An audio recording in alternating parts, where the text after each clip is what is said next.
It was a bit of a Rocky Horror picture show for David Raya and Robert Sanchez yesterday, wasn't it?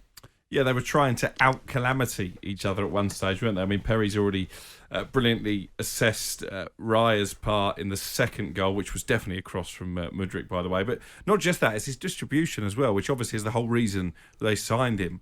He looks a nervous wreck every time the ball's at his feet. Very lucky when he passed it straight to Cole Palmer that didn't result in a goal, Well, it which should have done. would have killed the game. Do you know what is? There's a massive difference. Everybody said how fantastic it was for Brentford. Right, playing out the back from Brentford, there's far less pressure than you're playing out the back from one of the big six teams. But you would think he had more options playing out the back with Arsenal. People to play the ball to, people who are more comfortable to receive it. Yeah, but the one that he plays out and it goes to Cole Palmer, it's the wrong option. Oh, it's totally the wrong There's option. another option, which is Saliba on his right-hand side or Ben White on his right-hand side. What has he seen there? I think it is a bit of a panic. I think in the first half against Man City at the Emirates, there was a nervousness around the whole stadium when the ball was going back to him. From the fact that there is pressure on him because he has replaced someone who is popular, and Arteta didn't need to make that move, so everyone's adding scrutiny to it. Yeah, absolutely. Because when he said, obviously, David Raya came and he's got two number ones, which it very rarely have. You knew full well that David Raya was going to be his number one. Aaron Ramsdale hadn't made a mistake. He hadn't done anything wrong.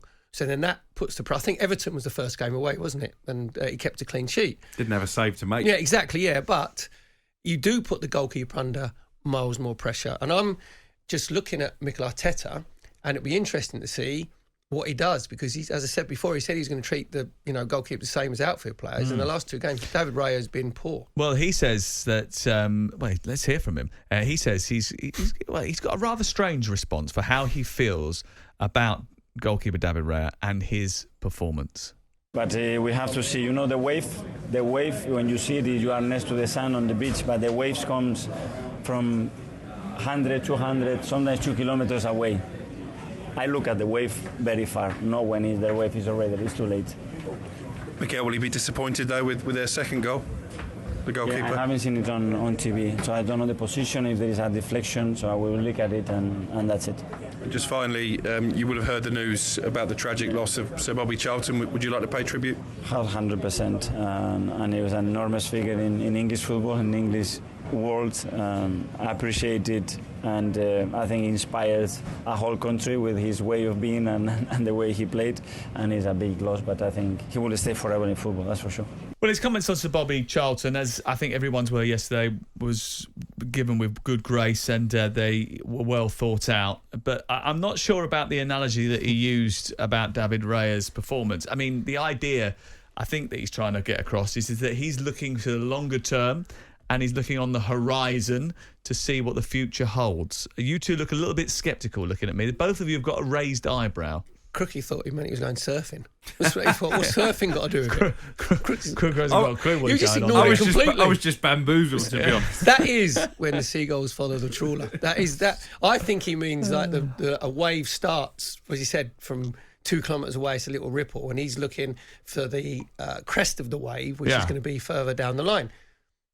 It's a little bit David Brent-ish, wasn't it, to be fair? But if that's the case, how many mistakes is David Raya going to make before you get to that tidal wave, which is further down the line?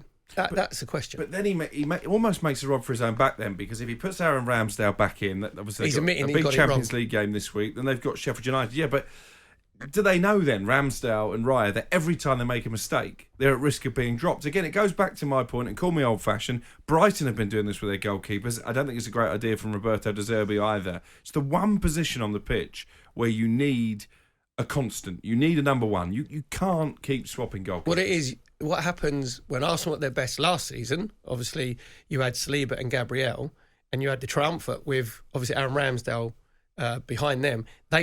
All three of them trusted each other.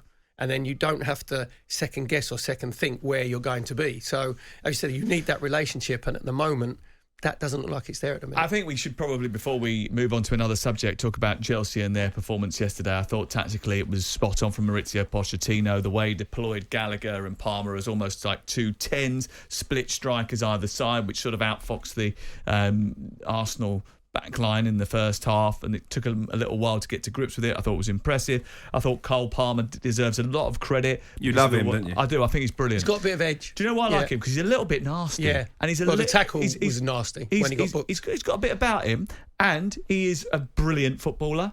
He's a brilliant footballer. He can take the ball in tight areas. He can play a brilliant pass. He can create. He can score. And he takes responsibility. I thought he was terrific yesterday. And the fact that he said, I'm having that penalty because I'm very good at them. And with all due respect, Raheem, you're not as good at them as me. And I'm going to dispatch you. And to do that in a big London derby, that's pretty impressive. I thought the whole team had a little bit more edge yesterday. It was quite a feisty game. And actually... Which they need. Then he was like that as a player, Pochettino. You would expect his teams to have an edge. Yeah. And in the aftermath of the penalty that initially wasn't given and then was given after VAR, Cucurella actually went steaming into a tackle with Saka during that phase of play. I think knowing that the game was going to be stopped and pulled back for the penalty, and therefore that he wasn't... It was like a free one. He wasn't going to get punished. So he made sure that he left one on Saka mentioned- just to let him know he was there. He played quite well, You mentioned I thought. Cucurella. Cucurella was excellent against Bukayo Saka. He's a good player. Gusto was brilliant on the other side against Martinelli because obviously Pochettino said you need to get tight to those two. So they won their little individual battles. But from Arsenal's point of view, I think that shows that they've got a bit more steel and metal about them when you're not playing particularly well and you're a little bit off it, that you battle your way back in, you get a 2-2 draw. And Declan Rice's finish was very good. Excellent, and he by played the well. way. I think it's worth pointing out that, once he moved him into the middle again, he produced... It was crying out at half-time for Thomas Partey to come on and play in the Jorginho role, or to put Declan Rice back in that and put Kai Havertz on, because it just wasn't functioning. I would have bitten your hand off for a draw, and I actually was quite bold. I thought that we might get a draw out of it yesterday. Chelsea might get a draw out of it yesterday. But when Arsenal came back from 2-0 down to get a point... You thought you were going to get beat. I was gutted. Nketiah has a chance as well, doesn't he? Just past the post. Yeah, anyway.